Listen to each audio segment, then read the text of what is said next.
여러분 반갑습니다. 밥상머리 뉴스 김병조입니다. 3월 셋째 주 뉴스 브리핑을 시작하겠습니다. 먼저 지난 한 주 동안 발생한 주요 뉴스를 정리해드리는 밥상머리 헤드라인 뉴스입니다. 우선 식품 제조업계 소식부터 전해드리겠습니다. 첫 번째 소식은 오뚜기 소식입니다. 오뚜기가 100% 국산 미역으로 만들었다고 선전했던 옛날 미역에 중국산 미역을 혼합해서 만들었다는 겁니다. 오뚜기가 직접 만든 건 아니고 납품업체가 그렇게 했다고 하지만 그걸 제대로 관리하지 못한 오뚜기의 책임도 매우 크다고 볼 수가 있습니다. 평소 우리 소비자들이 오뚜기를 갓뚜기로 불러줬던 만큼 그 배신 행위에 대해서 실망감도 매우 크게 느끼고 있는 것 같습니다. 두 번째는 CJ제일제당 소식입니다. CJ제일제당이 밀키트 사업을 굉장히 공격적으로 하기 시작했다는 겁니다.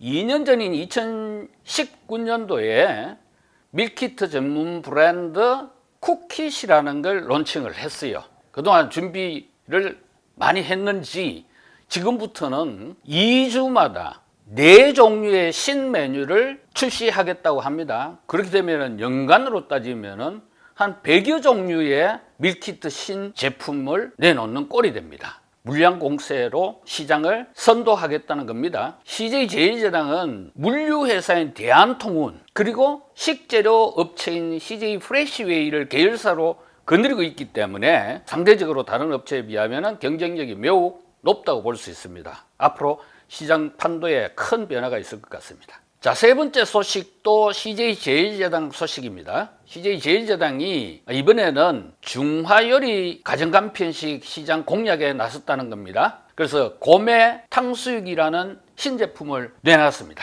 이걸 시작으로 7조 4천억 원에 이르는 중화요리 시장을 본격적으로 공략하겠다는 전략입니다. 식품업계 골리앗 CJ제일제당과 전통의 우리 동네 중국집 간의 땅 따먹기 전쟁이 어떻게 전개될지 재밌게 한번 지켜봅시다. 다음은 외식업계 소식입니다. 첫 번째 소식은 치킨 브랜드 교촌치킨이 창립 30주년을 맞이했다는 소식입니다. 1991년 3월 13일 저 경상북도 구미 10평 남짓한 작은 가게로 시작했는데 작년 매출 4천억 원이나 되는 명실공히 대한민국 치킨 브랜드 매출 기준 1등을 차지한 교촌치킨 30년의 빛과 그림자, 잠시 후에 뉴스 인사이트 코너에서 자세하게 짚어드리도록 하겠습니다. 두 번째 외식업계 소식은 스타벅스가 5년 전인 2016년에 콜드브루 제품을 첫 출시를 했는데 이 누적 판매량이 무려 8천만 잔이나 된다고 합니다. 5년 동안에 이룬 엄청난 성과입니다. 이대로 가면은 올 연말 안에 1억만 잔 판매 돌파를 하지 않겠나 하는 전망이 나오고 있습니다.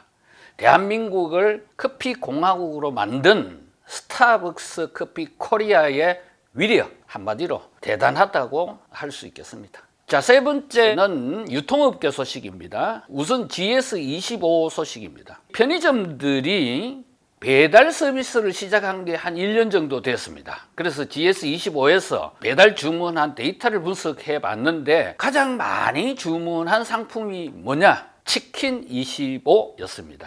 치킨 상품을 가장 주문을 많이 해서 배달을 했다는 겁니다.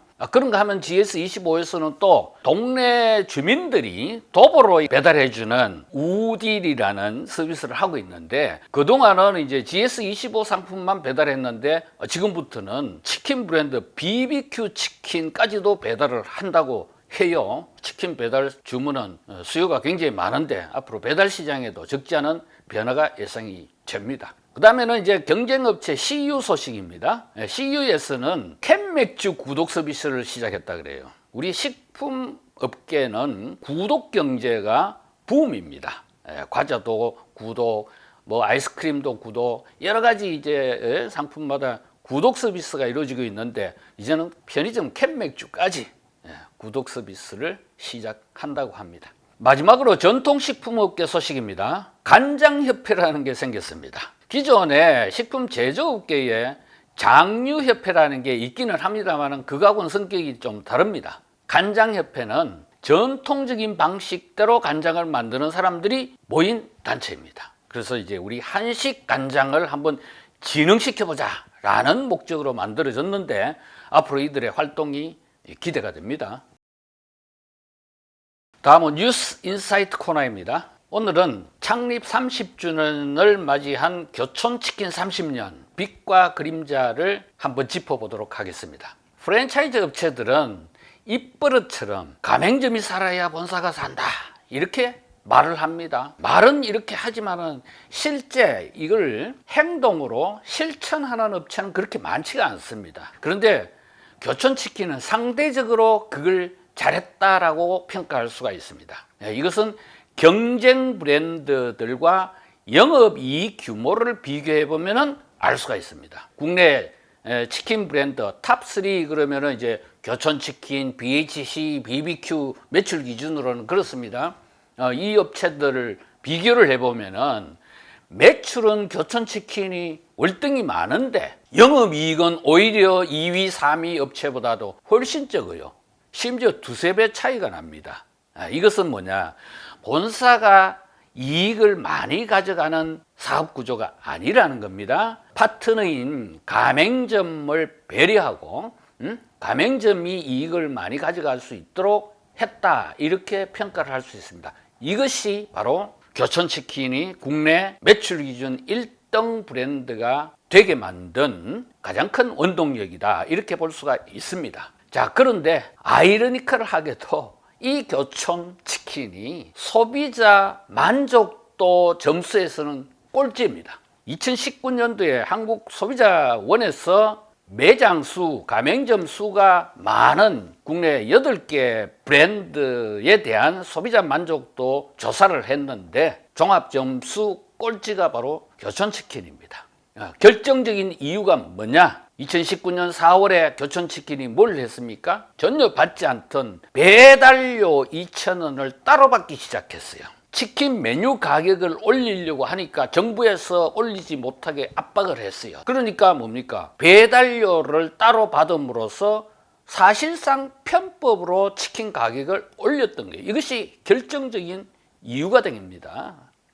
소비자들이 가장 불만을 가졌던 게 뭐냐? 가격과 가성비였습니다. 한마디로 쉽게 말하면 비싸기만 하다라는 거예요. 프랜차이즈 업체들에게는 두 종류의 고객이 있습니다. 1차 고객은 가맹점이에요.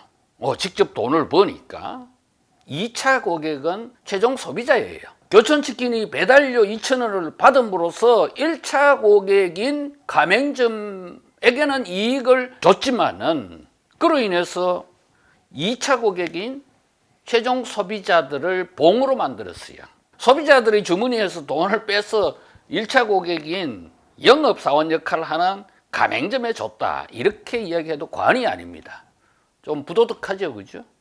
이것이 바로 소비자들이 교촌치킨에 가지는 가장 큰 불만입니다. 30년을 맞이한 교촌치킨 창업자 권은광 회장이 사재를 100억을 내놨다고 그렇게 이야기를 합니다. 그것도 좋지만은 그보다도 더 중요한 것은 고객을 감동시키는 상거래 행위가 필요합니다. 기업이 규모가 커지면은 기업 윤리 그리고 기업의 사회적 책임도 그만큼 커져야 하는 겁니다. 교촌치킨이 이제 30살에 장년이 됐어요. 좀 더 성숙한 모습으로 실추된 이미지, 브랜드 이미지를 회복할 수 있어서 그래서 지금까지는 절반의 성공에 그쳤던 걸 완전한 성공 기업으로, 성공한 브랜드로 거듭나기를 기대하면서 제가 드리는 마지막 클로징 메시지는 입성보다 수성이 어렵다입니다. 누구나 1등은 해볼 수 있어요. 그러나 그 1등을 계속 유지를 하느냐 안 하느냐는 굉장히 어렵다는 겁니다. 그래서 잘 나갈 때, 1등 할 때, 있을 때 잘 하시라는 말씀입니다. 일주일 후에 또 뵙도록 하겠습니다.